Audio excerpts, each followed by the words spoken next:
તમારી વચ્ચે જે આ ઠંડીનો માહોલ, એટલી ઠંડીની વચ્ચે એટલી જનમેદની, એ ભાઈ મારો વાલા બેસી જાવ તો ઘડી, એટલી જનમેદની જ્યારે એકત્રિત થઈ છે અને તમને આજ અમુક માણસો તો આખો દામચિયો ખડકીને આવ્યા છે, એવી ટાઈટ છે, આખો દામચિયો માથે લઈને આવ્યા છે, એવી ટાઈટ છે.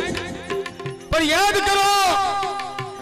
કરો 31મી ડિસેમ્બર, યાદ કરો 1817 ની ઘટના. 31 ડિસેમ્બર 1817 ના રોજ 500 મહારના સૈનિકો નાગી તલવાર લઈ પૂનાના મેદાનમાં ઊભા છે. પૂનાના મેદાનમાં 500 મહાર હાથમાં નાગી તલવાર લઈને ઊભા છે અને વિચાર કરે છે કે આ સ્ટોટન છે ને અંગ્રેજ ઓફિસર, ઈ અમને હુકમ કરી દે ને તો આ પેશવાના ધર્મમાં માથે અમારે રહેવા નથી દેવા.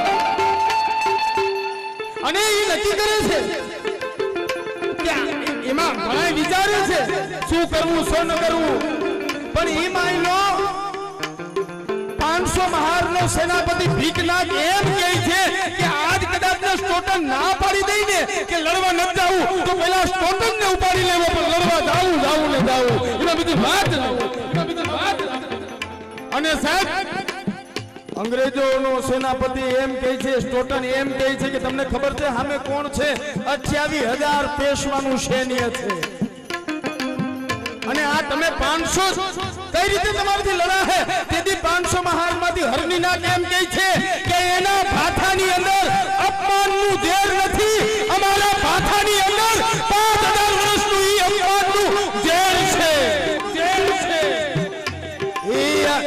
ભલે પેશવાઈ સૈન્ય 28,000 હાલ્યા આવે, પણ એના ભાથામાં કે એના ભાથાની અંદર વેદના નથી, અમારા ભાથાની અંદર વેદના છે. અને કરેંગે યા મરેંગે નહીં, કરેંગે બીજી ભાવના.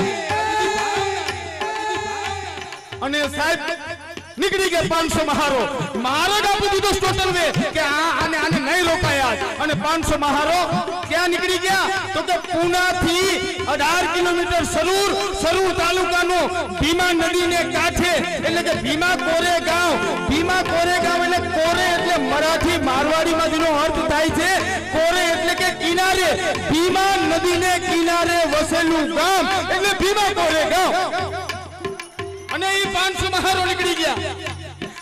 હવે 25 કિલોમીટર નું અંતર, આવી ઠંડી, આવી કડકડતી ઠંડીમાં 500 મહારો નીકળી ગયા છે નાંગી તલવારો લઈને.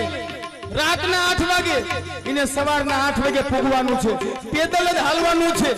ધીમે ધીમે હાલતા તરસ તો લાગે ને, એમાં તરસ લાગી. હરણીનાથ કહે છે હું પાણી પી લઉં, અને ભીખનાગ પડકારો કરીને કહે છે હરણીનાથ, તારા વંશજોને આ લોકોએ પાણી પીવા દીધું નથી, તું પાણી પીવા ઉભો રહીને તો મોડું થઈ જાય. આ પાણી પીવાય નહીં કેમ કે એના માથા વાગવાના છે, તેના ધણીએ પાણી પીવા દીધું નથી. એ હરણીનાથ, અને હરણીનાથ બેઠો થઈ ગયો ન હોય, નીકળી ગયા ભાઈ. નથી તરસ લાગતી, નથી ભૂખ લાગતી, નથી ઠંડી લાગતી. અને ઈ 500 મહાર સૈનિકો ભીમા નદીના કાંઠે ભેગા સવારના 8 વાગ્યા હતા. 15-20 જિલ્લાની ટુકડીઓ થઈ ગઈ. અમુક ભાગમાં રોકાણા, અમુક છે ઈ કઈ ઝાડીમાં સીતાણા, અમુક જંગલમાં સીતાણા, બધા હિતાઈને બેઠા છે. અને જેવું સૈન્ય સામું આવ્યું ને તો 15-20 જણાની ટુકડી વર્ગી ગઈ. એમ કહેવાય કે તલવાર નાંગી લઈ અને જેમ ગાજરને મૂળાને કાપે ને હાથ કરતા ઝટકા દેતી ખોખરવી નીકળી ગઈ સાહેબ. અને ઘડીમાં એટલે કે નિર્ણાયક તબક્કો આવીને ઉભો તો. હવે યુદ્ધની નિર્ણાયક અદા ઉપર આવીને ઉભું હતું. સવારના 8 વાગ્યા ની લડત ચાલુ, રાતના 8 વાગ્યા સુધી યુદ્ધ હાલ્યું. પછી લોકોને પેશવાને એમ કીધું કે જીતાઈ નથી, મંડા અંધારાનો લાભ લઈને ભાગવા. છેલ્લા 9:30 નો યુદ્ધનો છેલ્લો વિરામ, અને ગોખલે કરીને એક સૈનિક મંડ્યો ભાગવા. અને જોઈ ગયો તર્કનાક જોઈ ગયો, અને મુકુની તને અને છૂટો બસુટી લઈને સાહેબ, અને ન્યાયને મહારને હામે તલવાર હાંકવાની જરૂર નથી પડતી, તલવાર આમ માથે મૂકે ને તોય હોહલવી ઉતરી જાતી. એવા મર્દ માટીઓ હતા સાહેબ, એવા મર્દ માટીઓ. અને સાહેબ એ યુદ્ધ સવારના 9:30 વાગે પૂર્ણ ઘોષિત થયું અને તેથી ઈ અંગ્રેજોને 1 કિલોમીટરનો કીર્તિ સ્તંભ લખવો પડ્યો અને કહેવું પડ્યું કે હા આયા મહારો ઈ તાકાતથી લડ્યા હતા અને 28,000 પેશવાઓ અહીંથી ભાગ્યા હતા. તમે તમારું મોબાઈલમાં કેલ્ક્યુલેટર કાઢો અને કેલ્ક્યુલેટરમાં લખો 28,000 ભાંગા 500 એટલે હામો આંકડો આવશે 56. ઈ 56 ની છાતીઓ આયા હતી સાહેબ, આયા. એક જણાવે 56 ના માથા વાગ્યા છે, એક જણાવે. આ હું નથી કહેતો, આ કુસુમ મેઘવાળ ભીમા કોરેગાંવની બુકમાં લખે છે. હું નથી કહેતો, આ ઘટના બની છે ઈ લખે છે. હવે સાંભળજો, 500 મહારો, આખા દિવસની ભૂખ, આવી ઠંડી, રાતના 8 વાગે 25 કિલોમીટરનું અંતર કાપ્યું, પાણી ન પીધું, ખાધું નહીં, સાંજના 13 કલાક સુધી યુદ્ધ હાલ્યું અને જીતા. અને ઈ જીતા એનું કારણ શું હતું ખબર? કેમ કે ઈ લડાઈ એના પેટની લડાઈ નહોતી, સ્વાભિમાનની લડાઈ હતી, સ્વાભિમાનની લડાઈ હતી.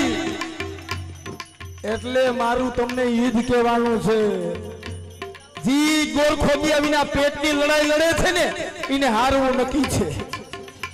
જી હરામખોર એના પેટની લડાઈ લડે છે ને એને હારવું નક્કી છે.